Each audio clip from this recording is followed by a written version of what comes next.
Les États-Unis vivent-ils l'épuisement de leur modèle de croissance financiarisé et inégalitaire ou renouent-ils avec leur success story, donnant raison aux rodomontades outrancières de Trump?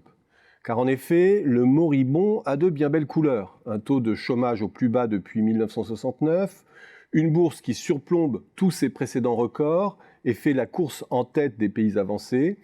Une bourse à ce niveau, cela veut dire que les marchés croient en la rentabilité du capital productif, au leadership quasi monopolistique des GAFAM, emblématique de la suprématie technologique de ce pays. Alors certes, la croissance américaine ralentit depuis 2018. Passons vite sur ce point. Oui, l'industrie est en ralentissement, l'automobile en tête, et la construction plafonne depuis plus d'un an. Le taux d'épargne des ménages remonte, témoignant d'une moindre appétence pour la consommation et d'une inquiétude sur l'avenir. Les créations d'emplois décélèrent sensiblement, phénomène inévitable au regard du point bas du chômage, mais rien de très tranché. La croissance américaine se maintient aux environs de 2%, et de toutes les régions du monde, les États-Unis sont certainement celle qui est conjoncturellement la plus résiliente. Le fait que l'économie américaine connaisse un ralentissement technique n'autorise pas à parler de crise d'un modèle de croissance. D'ailleurs, à y regarder de plus près, de nombreux éléments continuent à stabiliser la croissance. La dynamique des salaires est constante, le taux d'investissement se maintient à haut niveau, l'immobilier connaît plutôt une légère embellie. Hormis le sentiment vague que l'économie américaine ne peut continuer son cavalier seul, peu d'éléments viennent étayer l'idée d'une récession lourde. Tout laisse penser au contraire que l'économie pourrait assurer dans la durée son sentier de 2,5% de croissance. D'où vient alors ce sentiment que la martingale gagnante du capitalisme américain vit ces dernières heures?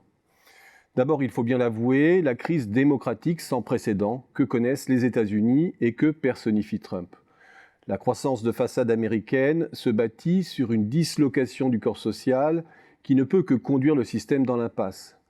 Je ne reviens pas sur tout ce qui a été mis à jour ces derniers temps sur la montée des inégalités et l'hyperconcentration des fruits de la croissance sur une poignée d'hyper-riches.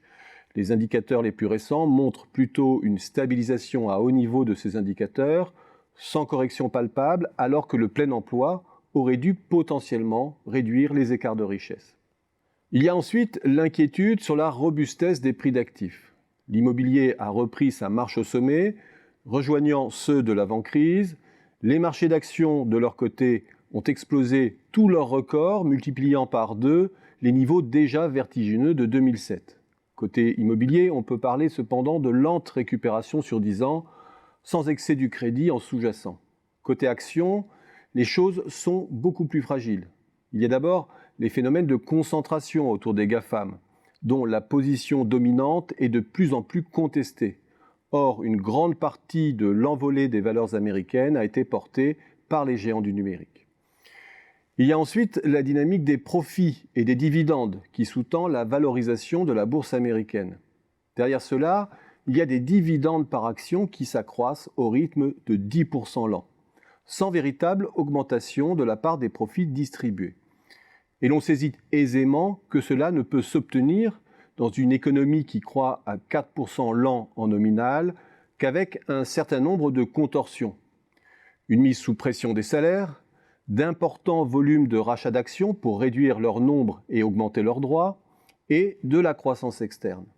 Le cœur de réacteur financier des États-Unis est là, et c'est lui aussi qui désagrège le corps social, c'est lui qui mine la démocratie.